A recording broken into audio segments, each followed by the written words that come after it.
আসলে আমাদের কে এমন নাই যে আমরা এলন মাস্কের মতো হতে চাই না?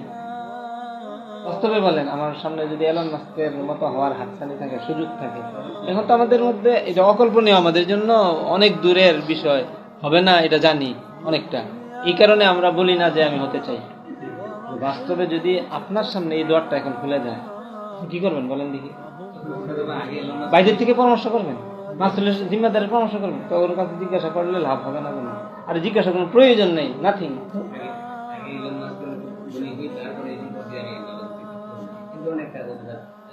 হয়তো শয়তানের প্রাথমিক পর্যায়ে একটা ধোঁকা দিবে যে এটা দিয়ে তুমি ভালো কিছু করে ফেলবে।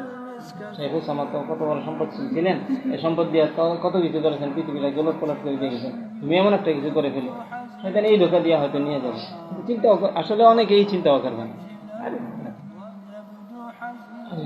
এখন আসলে এই সম্পদ কারণের মতো আমাদের হাতে আছে না নেই? আমাদের প্রতিও নির্দেশ কি যে আল্লাহ এই সম্পদের যথাযথ ব্যবহার করে। লা তাফরাহ মানে কি? এই যে পুরা উল্লসিত হয়ে এটা দুনিয়ার মধ্যে এটাকে ধ্বংস করে দিও না, এর দিয়া তুমি কি তালাশ করো? আখিরাত তালাশ করো। ওয়াবতাগি ফীমা আতাকাল্লাহু দারাল আখিরাতা, তোমাকে যা দিয়েছেন এটা দিয়ে তুমি কি তালাশ করো? আখিরাত তালাশ করো।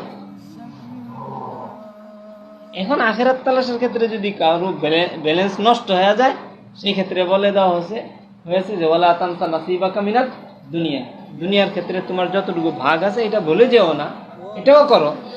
তোমার জরুরত পরিমাণ কি করো? খাবার গ্রহণ করো। এই ক্ষেত্রে তো নমুনা আছে, আম্বিয়া আলাইহিস সালাতু ওয়াস সালামের জীবনী আছে না, আসলাফের জীবনী আছে না, সাহাবায়ে কেরামের জীবনী আছে না? জরুরত কি পরিমাণ,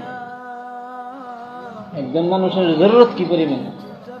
একটা ঘর যেখানে সে কি নিবে, আশ্রয় নিবে, 2 মুঠো খাবার যেটা দিয়ে তার পিঠ কি থাকবে, সোজা থাকবে, এর বাইরে জরুরত কি একজন মানুষের? আর যদি আরেকটু সচ্ছল হয়, একজন কি একটা বিবি আর একটা কি খাদেম।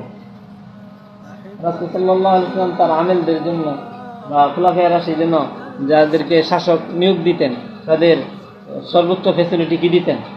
একটা খাদেম দিয়ে দিতেন, তার সহকারী একজন কি করতেন, দিয়ে দিতেন। হ্যাঁ, এইটার ভাতা সরকারি কোষাগার থেকে যাবে, আর সে সেবা করবে কার?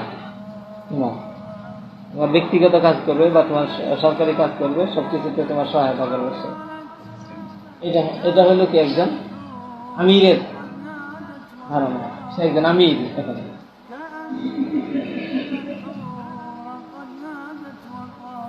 এর চেয়ে বেশি সম্পদের কি নেই, প্রয়োজন নেই, এর চেয়ে বেশি লাগে না, কি করবেন?